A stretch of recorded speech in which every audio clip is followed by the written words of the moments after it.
Hello everybody, अंकुर English classes में आप सबका स्वागत है। आज का टॉपिक है प्रेजेंट इंडेफिनिट टेंस। आज मैं इस वीडियो में आपको प्रेजेंट इंडेफिनिट टेंस के बारे में बताने वाला हूं। जो भी डाउट होगा नीचे कमेंट बॉक्स में लिख करके हमको ज़रूर बताएं ताकि मैं आपका प्रॉब्लम सॉल्व कर सकूं। और मुझे पूरी उम्मीद है कि आपको ये वीडियो बहुत ही पसंद आएगा, क्योंकि आपके मन में कोई भी डाउट नहीं रह जाएगा इस टेंस को लेकर के। तो जो लोग अभी हमारे चैनल पे नए हैं तो वीडियो शुरू करने से पहले चैनल को सब्सक्राइब और वीडियो को लाइक ज़रूर करें और बेल आइकन को दबाना ना भूलें ताकि हमारा वीडियो आप तक जल्द से जल्द पहुँचे। चलिए वीडियो को स्टार्ट करते हैं।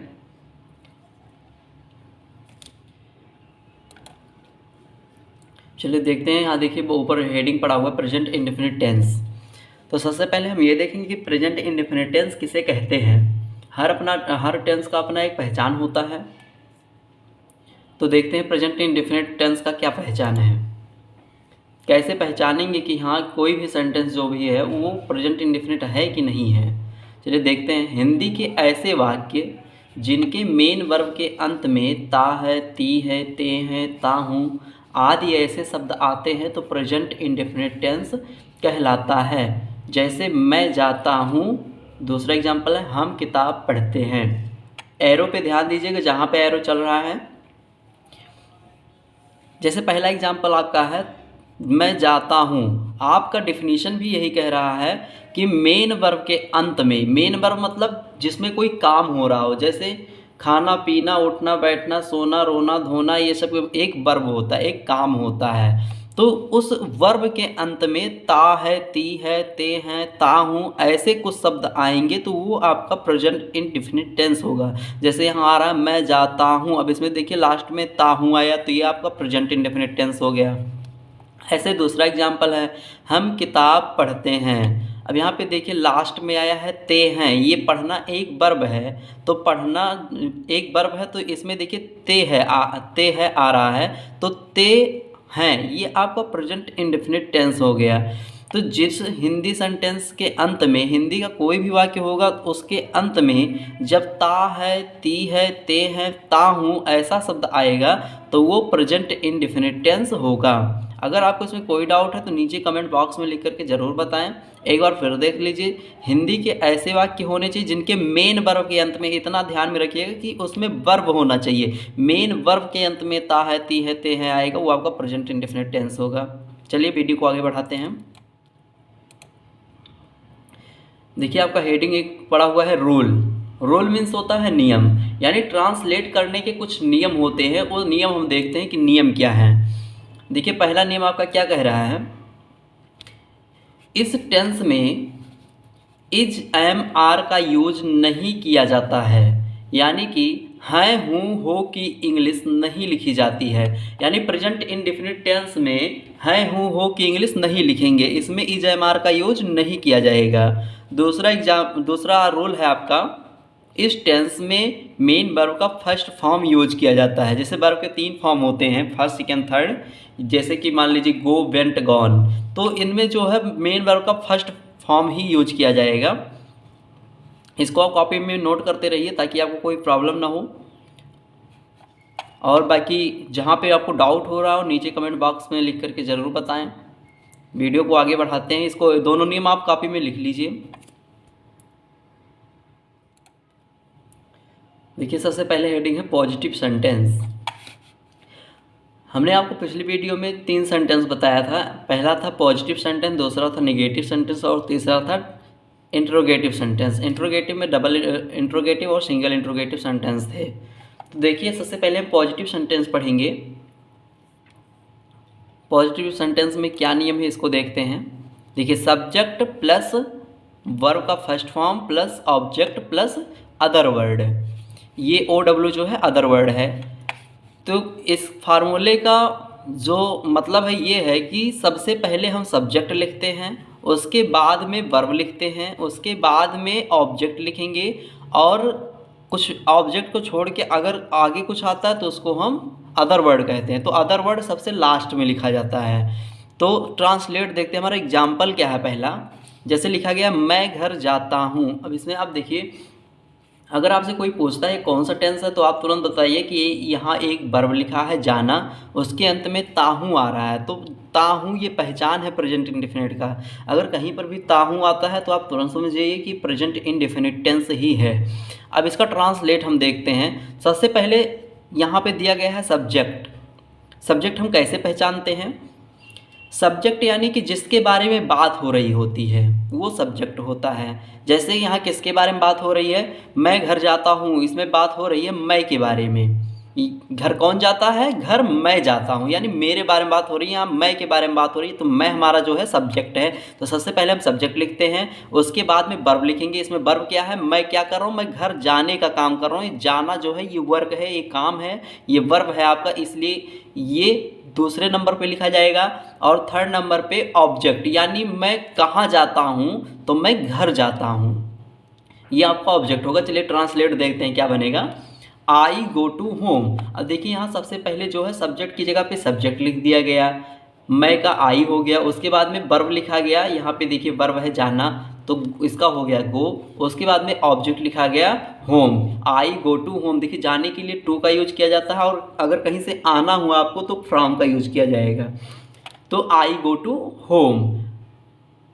दूसरा एग्जाम्पल देखते हैं। हम किताब पढ़ते हैं। अब इसमें आप देखिए यहाँ पे एरो देखते रहिएगा।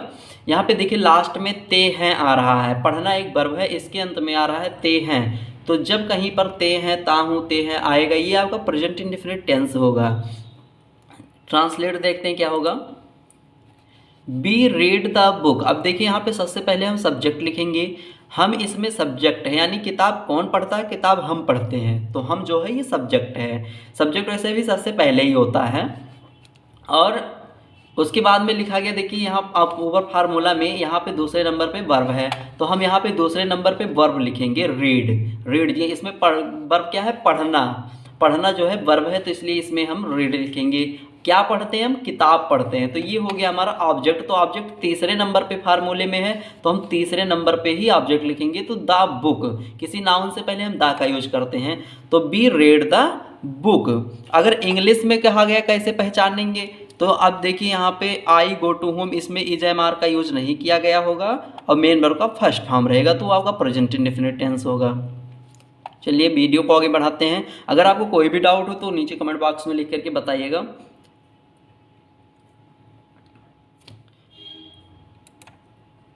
देखिए कॉपी में नोट करते रहिएगा ताकि आपको कोई प्रॉब्लम ना हो। आगे देखिए यहाँ पे कॉलम बना हुआ है, एक तरफ लिखा हुआ है सिंगुलर, एक तरफ लिखा हुआ है प्लूरल।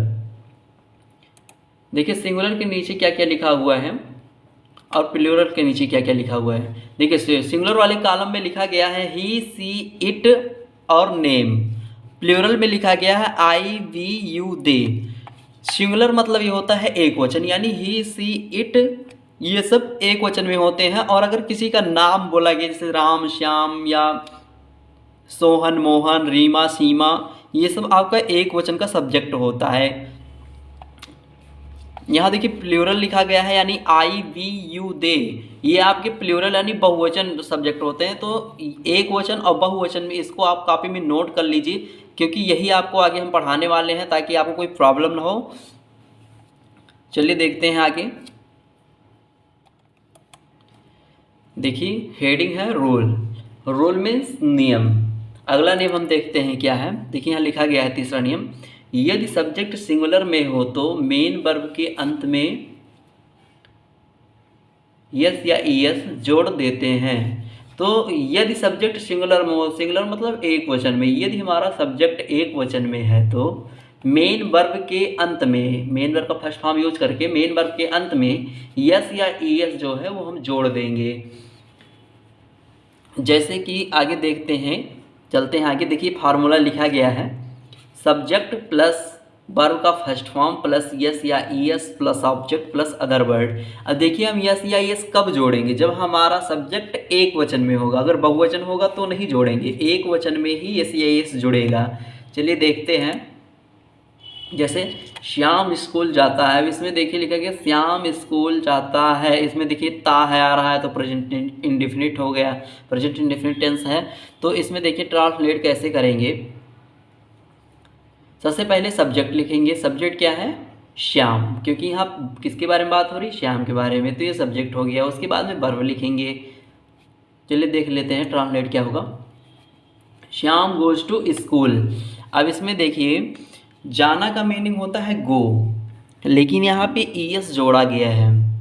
ईएस क्यों जोड़ा गया है, क्योंकि यहाँ पे जो श्याम है वो एक वचन है, इसलिए यहाँ पे देखिए नियम ऊपर कह रहा है कि अगर हमारा सब्जेक्ट एक वचन में होगा, सिंगुलर में होगा, तो मेन वर्ब के अंत में एस या एस जोड़ देंगे।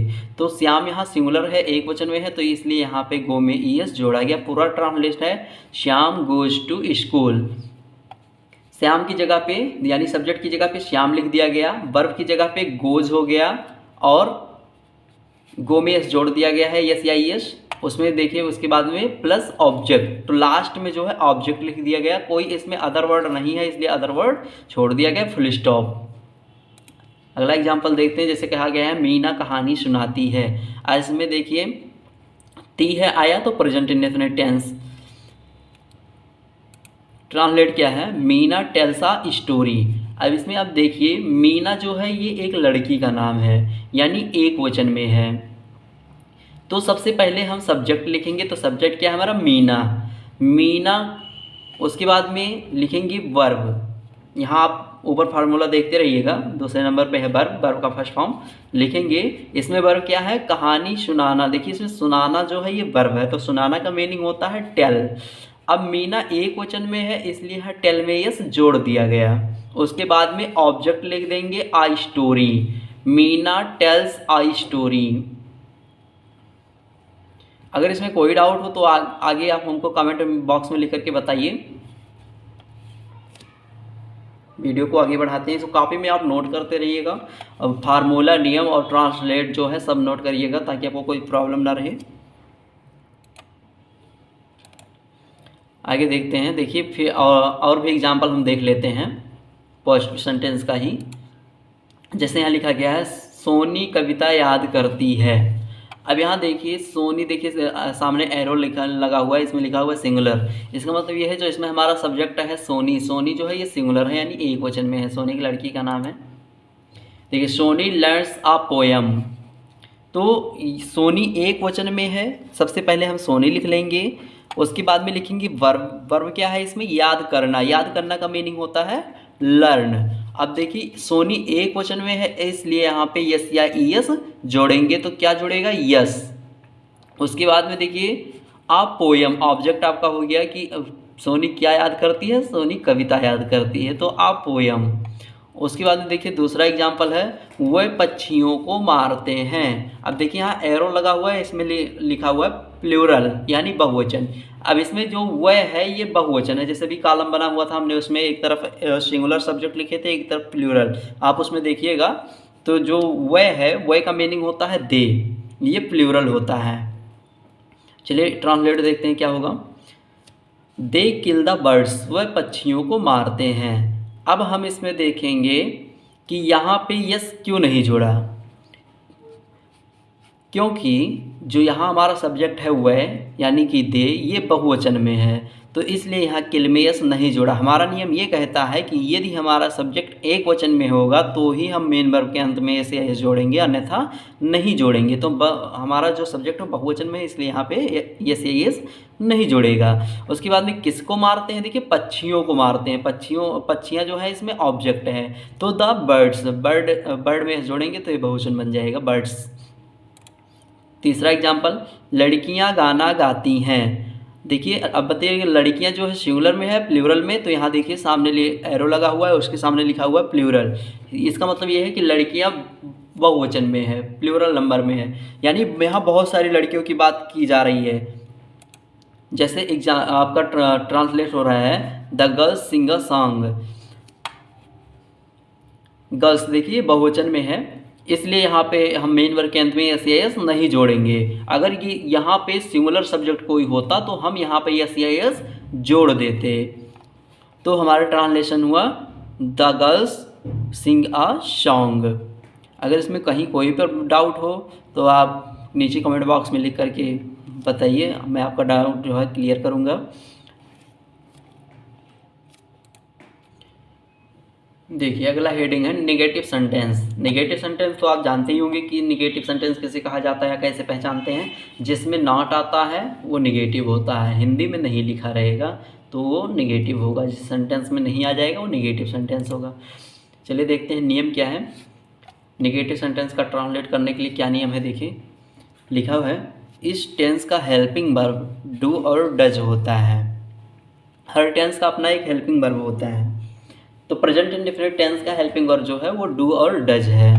तो दो हेल्पिंग वर्ब हैं तो हम दो हेल्पिंग वर्ब एक साथ तो यूज कर नहीं सकते। तो सबसे पहले हम ये देखते हैं कि डू कब यूज होगा और डज कब यूज होगा। देखिए 5वां रूल है, इसमें लिखा गया है सिंगुलर सब्जेक्ट के साथ डज और प्लूरल सब्जेक्ट के साथ डू का यूज किया जाता है। यानी अगर हमारा सब्जेक्ट सिंगुलर नंबर में होगा यानी कि एक वचन सब्जेक्ट होगा तो हम डज का यूज करेंगे, और अगर प्लूरल सब्जेक्ट हुआ तो हम डू का यूज करेंगे। इसको आप कॉपी में नोट करिए कि ग्रामर में देखिए रूल ही जो है वही इम्पॉर्टेंट होता है। अगर रूल आप फॉलो कर लेंगे तो आपका ट्रांसलेट कभी भी गलत नहीं होगा। तो इसको कॉपी में नोट रखिए। अगर इसमें कोई डाउट हो रहा है तो नीचे कमेंट बॉक्स में लिख के बताइए, मैं डाउट क्लियर करूँगा। चलिए आगे बढ़ते हैं। चलिए देखिए नेगेटिव का formula subject plus do does plus not plus verb का first form plus object plus other word. अब देखिए यहाँ पे सब्जेक्ट के आगे डू डज लिखा गया है और यहाँ नॉट लिखा गया है। नॉट जो है नेगेटिव में आता है, तो नेगेटिव सेंटेंस आप पढ़ रहे हैं तो नेगेटिव फार्मूला में नॉट तीसरे पोजीशन पे रहेगा, इसको आप ध्यान में रखिएगा। फर्स्ट पोजीशन पे आप सब्जेक्ट लिखेंगे, सेकंड पोजीशन पे आप हेल्पिंग वर्ब लिखेंगे, उसके बाद में नॉट लिखेंगे, फिर मेन वर्ब का फर्स्ट फॉर्म, उसके बाद में ऑब्जेक्ट, फिर अदर वर्ड। इसमें यस या ईएस का नियम नहीं चलता, नेगेटिव सेंटेंस से ये खत्म हो जाता है। वो यस या ईएस जोड़ने का नियम केवल आपका पॉजिटिव सेंटेंस में ही रहता है। तो नेगेटिव सेंटेंस में डू और डज चलता है, ये डू में ही ईएस जुड़ जाता है, यही हो जाता है डू और डज। चलिए सब्जेक्ट देखते हैं। सब्जेक्ट के बाद में डू डज, तो डू और डज का यूज हम एक साथ तो करेंगे नहीं, तो करेंगे कभी आपने नियम में देख लिया कि अगर एक वचन है तो डज, बहुवचन में हुआ तो डू का यूज करेंगे। एग्जाम्पल है मैं स्कूल नहीं जाता हूँ। अब देखिए यहाँ पे मैं जो है ये प्लूरल है, सामने लिखा गया है एरो लगा के प्लूरल यानी बहुवचन। मैं स्कूल नहीं जाता हूँ। आई जो होता है ये बहुवचन में होता है। मैं इंग्लिश ग्रामर इसको बहुवचन मानता है। मैंने कॉलम में अभी आपको बताया भी था, प्लूरल वाले कॉलम में आई लिखा गया था। इस ट्रांसलेट क्या है इसका, I do not go to school. अब ये देखिए आई जो है ये बहुवचन में है, तो बहुवचन के साथ में डू का यूज किया गया। सबसे पहले सब्जेक्ट लिखे हैं आई, उसके बाद में हेल्पिंग वर्ब डू या डज। तो सब्जेक्ट हमारा बहुवचन में है तो हम डू लिखेंगे, उसके बाद में नॉट लिखेंगे तो नॉट हमने तीसरे पोजीशन पे लिख दिया। उसके बाद में मेन वर्ब का फर्स्ट फॉर्म, तो इसमें वर्ब क्या है, जाना। जाना वर्ब है, वैसे भी वर्ब हमेशा लास्ट में ही रहता है, इसको आप ध्यान में रखिएगा। तो जाना का हो गया गो, उसके बाद में टू स्कूल, जाने के लिए टू लगता है, हमने अभी आपको बताया था। आने के लिए फ्रॉम लगता है, तो I do not go to school. इसको आप ऐसे भी लिख सकते हैं I don't go to school short form में। दूसरा एग्जाम्पल है आपका बच्चे शोर नहीं मचाते हैं। अब देखिए यहाँ बच्चे यानी बहुत सारे बच्चों की बात की जा रही है, तो जब बहुत सारे बच्चों की बात की जा रही है तो बहुवचन में हो गया। ट्रांसलेट क्या है इसका, देखिए the children do not make a noise.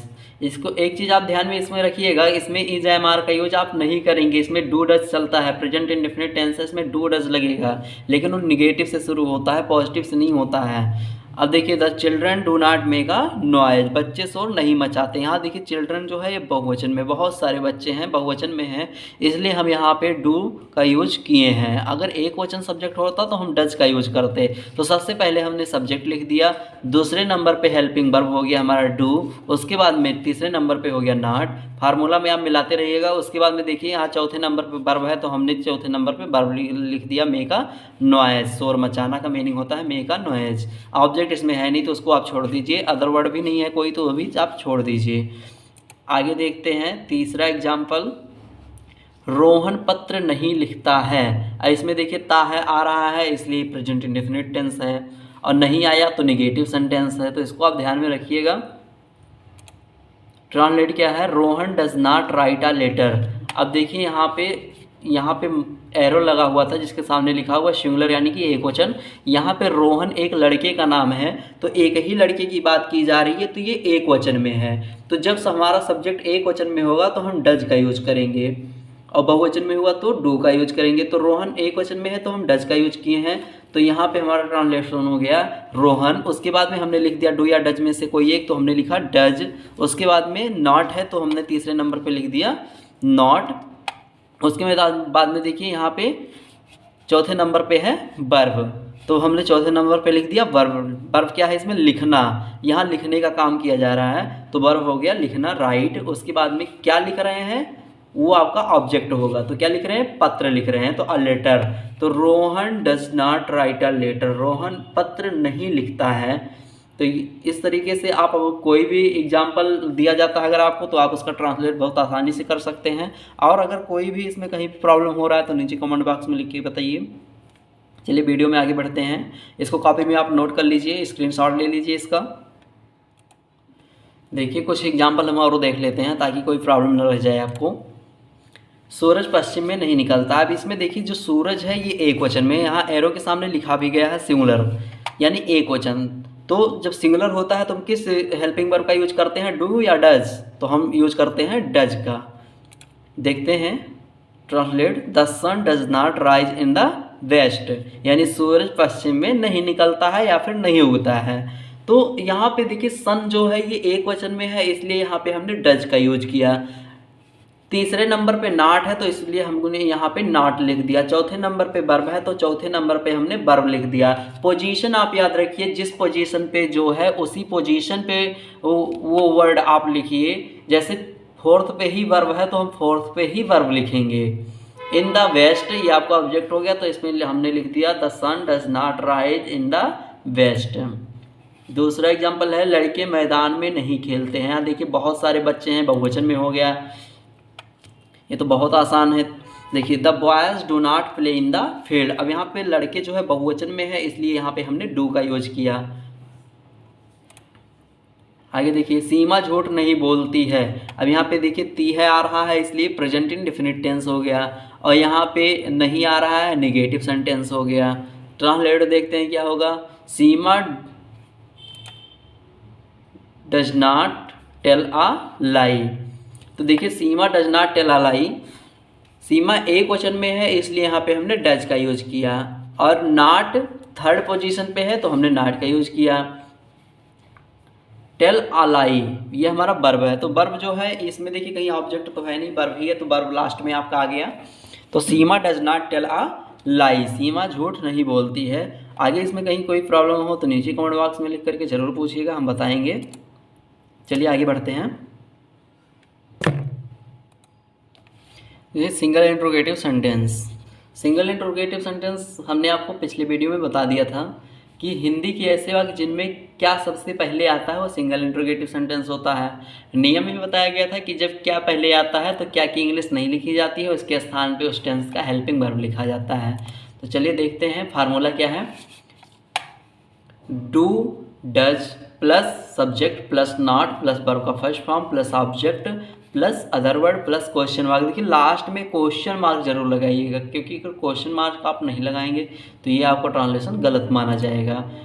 क्या है आपका एग्जाम्पल देखिए, क्या तुम किताब पढ़ते हो। अब इसमें देखिए क्या सबसे पहले आ गया, तो क्या सबसे पहले आ गया तो ये सिंगल इंट्रोगेटिव सेंटेंस हो गया, और लास्ट में ते हो आ गया तो प्रेजेंट इंडेफिनिट हो गया, यानी प्रेजेंट इंडेफिनिट टेंस का सिंगल इंट्रोगेटिव सेंटेंस हम लोग पढ़ रहे हैं।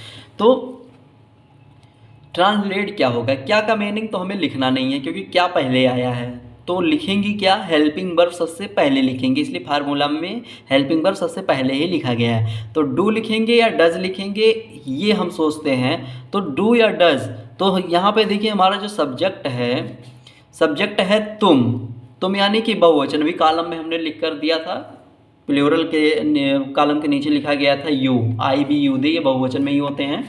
तो यहाँ पे हम ट्रांसलेट देखते हैं क्या बनेगा। Do you read the book, क्या तुम किताब पढ़ते हो। अब यहाँ पे देखिए हेल्पिंग वर्ब सबसे पहले लिख दिया गया, यू बहुवचन में है इसलिए डू लगा। अगर एक वचन में यहाँ सब्जेक्ट एक वचन का सब्जेक्ट होता तो डज लिखते, लेकिन एक वचन है नहीं, बहुवचन में है तो हम डू लिखेंगे। तो do you read the book. Position आप याद रखिएगा, इसमें पोजीशन अगर आप गलत कर दिए, जैसे मान लीजिए कहीं रीड आप पहले लिख दिए या रीड लास्ट में लिख दिए, तो आपका ट्रांसलेशन गलत माना जाएगा। तो फार्मूला के अनुसार जो है इसके अकॉर्डिंग ही आप ट्रांसलेशन करिए, यानी कि पहले नंबर पे हेल्पिंग वर्ब है तो हेल्पिंग वर्ब पहले नंबर पे ही लिखा जाएगा, उसके बाद में सब्जेक्ट लिखा जाएगा, फिर नॉट लिखेंगे, वर्ब चौथे नंबर पे लिखेंगे, उसके बाद में ऑब्जेक्ट लिखेंगे। अगर कोई अदर वर्ड आता है तो लिखेंगे, नहीं तो उसको छोड़ देंगे, उसके बाद में क्वेश्चन मार्क लगाएंगे। जैसे दूसरा एग्जाम्पल है, देखिए, क्या मोर जंगल में नाचता है। अब इसमें देखिए क्या पहले आ गया है, भी सिंगल इंट्रोगेटिव हो गया, तो क्या की इंग्लिश तो हमको लिखनी नहीं है, तो लिखेंगे क्या, हेल्पिंग वर्ब सबसे पहले लिखेंगे। यहाँ पे डज लिखा गया है सबसे पहले, तो डज क्यों लिखा गया है, क्योंकि यहाँ पे जो मोर लिखा गया, मोर है ये एक वचन में, यहाँ बहुत सारे मोर की बात नहीं की जा रही, यहाँ पे बात एक मोर की जा रही है, तो इसलिए यहाँ पे हम डज का यूज करेंगे। तो does the peacock dance in the forest, last में क्वेश्चन मार्क। अब तीसरा एग्जाम्पल देखते हैं, क्या वह दिन में सोती है। अब देखिए यहाँ पे भी क्या सबसे पहले आ गया, तो ये भी सिंगल इंट्रोगेटिव सेंटेंस हो गया, और यहाँ पे ती है आया तो present indefinite, present indefinite tense का सिंगल इंट्रोगेटिव सेंटेंस है, क्या वह दिन में सोती है। ट्रांसलेट देखते हैं क्या होगा, does she sleep in the day, last में क्वेश्चन मार्क। तो क्या वह दिन में सोती है, does she sleep in the day. देखिए लड़की है इसलिए यहाँ पे हम सी का यूज करेंगे, और इतना ध्यान में रखिएगा कि पहला अक्षर हमेशा कैपिटल ही होना चाहिए। तो does she sleep in the day, इसमें हमको नहीं लगता कि आपको कोई प्रॉब्लम होगी। अगर कहीं पे कोई प्रॉब्लम हो जहाँ पे आपको ट्रांसलेशन ना कर पा रहे हो आप, तो नीचे कमेंट बॉक्स में लिख करके ज़रूर बताइए, मैं आपका प्रॉब्लम ज़रूर सॉल्व करूँगा। चलिए आगे बढ़ते हैं। देखिए दूसरा हेडिंग है double interrogative sentence.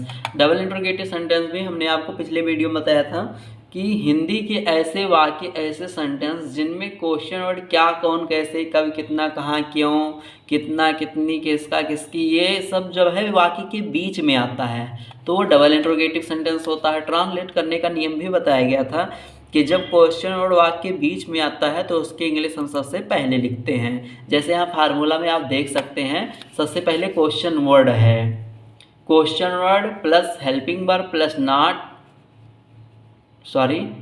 Question word plus helping verb plus subject plus not plus verb का first form plus object plus other word plus question mark. तो इस पे आप ध्यान दीजिए कि सबसे पहले हम क्वेश्चन वर्ड लिखेंगे। जैसे हमारा ट्रांसलेट है, तुम क्या करते हो। अब इसमें देखिए क्या सबसे बीच में आ गया, जब क्या बीच में आया तो इसकी इंग्लिश हम पहले लिखेंगे। ये डबल इंट्रोगेटिव सेंटेंस हो गया क्योंकि क्या बीच में आ रहा है। जिससे इसका ट्रांसलेशन क्या होगा, व्हाट डू यू डू, तुम क्या करते हो, what do you do. Next example है, मोहन बाजार कब जाता है। इसमें देखिए क्वेश्चन और वाक्य बीच में आ रहा है, कब। तो जब ये बीच में आ रहा है तो इसकी इंग्लिश हम सबसे पहले लिखेंगे क्या, व्हेन। उसके बाद में डज का यूज करेंगे। देखिए दूसरे नंबर पे डू या डज है तो डज का यूज हम करेंगे, क्यों, क्योंकि हमारा जो सब्जेक्ट है मोहन ये एक वचन में है तो हम डज का यूज करेंगे। यहाँ पे तुम जो था वो बहुवचन में था इसलिए हमने डू का यूज किया था, तो यहाँ पे मोहन एक वचन में है तो हम डज का यूज करेंगे। तो व्हेन डज मोहन। उसके बाद में देखिए नॉट इसमें आया है, नहीं आया है तो नॉट छोड़ दीजिए। उसके बाद में देखिए यहाँ पे वर्ब का फर्स्ट फॉर्म ही लिखेंगे तो लिखेंगे गो, जाने के लिए टू, उसके बाद में मार्केट। तो when does Mohan go to market, जाने के लिए टू लगता है, आने के लिए फ्रॉम लगता है। आप इसको हमेशा में ध्यान में रखिएगा। लास्ट में क्वेश्चन मार्क जरूर लगाएंगे, चाहे वो हिंदी का सेंटेंस हो चाहे वो इंग्लिश का सेंटेंस हो। नेक्स्ट एग्जाम्पल है, वह बाजार क्यों जाता है। यहाँ पे देखिए पूछा जा रहा है कि वह बाजार क्यों जाता है। अब इसमें देखिए क्यों जो है ये बीच में आ रहा है, तो जब क्यों बीच में आ रहा है तो डबल इंट्रोगेटिव सेंटेंस हो गया। और जब क्वेश्चन और वाक्य बीच में आता है तो उसकी इंग्लिश हम सबसे पहले लिखते हैं। तो ट्रांसलेशन देखते हैं क्या होगा, why does he go to market. अब यहाँ पे देखिए हमने डज क्यों लिखा, क्योंकि हमारा जो सब्जेक्ट है वह, बाजार कौन जाता है, बाजार वह जाता है, यहाँ वह के बारे में बात की जा रही, तो यही हमारा सब्जेक्ट है और सब्जेक्ट हमेशा पहले रहता है, ध्यान में आप लोग रखिएगा। तो why does he go to market, सबसे पहले हम क्वेश्चन वर्ड लिखेंगे, उसके बाद में हेल्पिंग वर्ड लिखेंगे डज, उसके बाद में सब्जेक्ट लिखेंगे। सब्जेक्ट क्या है इसमें, वह, तो लिखेंगे ही। देखिए वहाँ जब लड़का रहेगा तो ही लिखेंगे, लड़की रहेगी तो सी लिखेंगे। तो यहाँ पे लिखेंगे ही, उसके बाद में लिखेंगे मेन वर्ब का फर्स्ट फॉर्म, तो क्या होगा गो। यहाँ जाना वर्ब है तो गो टू मार्केट, वह बाजार क्यों जाता है, why does he go to market. Last में क्वेश्चन मार्क। अगर इसमें आपको कहीं भी प्रॉब्लम हो तो आप कमेंट बॉक्स में लिख करके ज़रूर बताइए, आपको कोई भी प्रॉब्लम नहीं रह जाएगा। चलिए आगे देखते हैं। ये आगे आपको एक्सरसाइज दिया जाएगा करने के लिए, इसको आप करिएगा। कि कहीं पे इस पर प्रॉब्लम आता है आपको तो आप उनसे ज़रूर पूछिएगा, हम आपको ज़रूर बताएंगे। नीचे कमेंट बॉक्स में लिख करके पूछिएगा। और इसके आगे मैं आपको पास्ट इंडेफिनिट टेंस पढ़ाऊँगा।